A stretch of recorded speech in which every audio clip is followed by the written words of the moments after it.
Constituent assembly debates, इसमें जो है संविधान जो कुछ 2 बरस 11 महीने 18 दिन तक जो डिबेट चला संविधान लिखने के लिए, उन्होंने ड्राफ्टिंग कर दिया।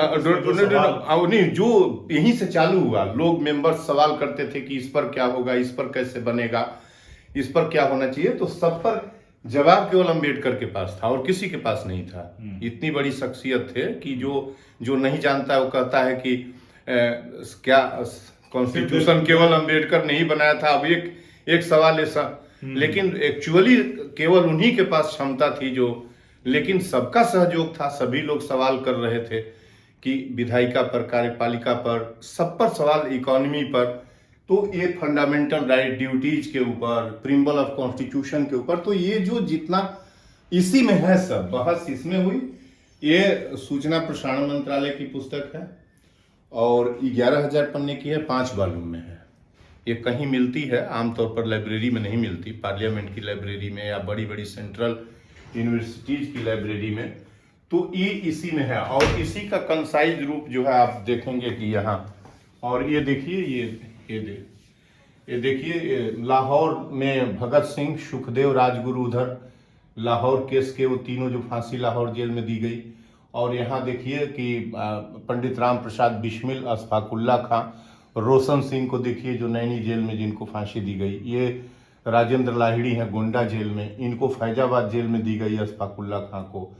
बिस्मिल को बंगाल के थे ना? हाँ, उधर के, वो इनिशियली वहीं के थे। और बिस्मिल और ये दोनों शाहजहांपुर के थे, ये आपके अशफाकुल्ला खां ये, और रोशन सिंह भी उसी लोकेशन के थे, लेकिन फांसी उनको नैनी जेल में दी गई।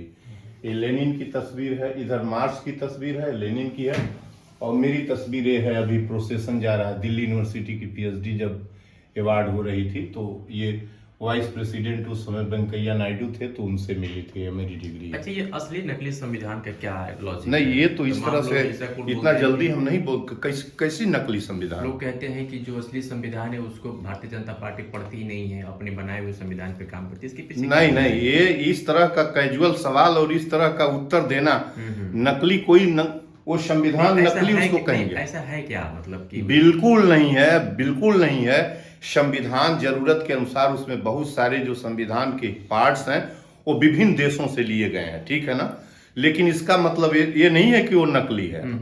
जीवन की जीने का तरीका, संविधान, कानून, और उस पर जो है एडमिनिस्ट्रेटिव सिस्टम, ऑलमोस्ट दुनिया में लोकतंत्र होगा तो यहाँ भी वही लोकतंत्र होगा, अमेरिका भी वही लोकतंत्र होगा, एडमिनिस्ट्रेशन का सिस्टम भी वही होगा दोनों जगह, न्याय भी कहीं भी बराबर का न्याय का मतलब है बराबरी।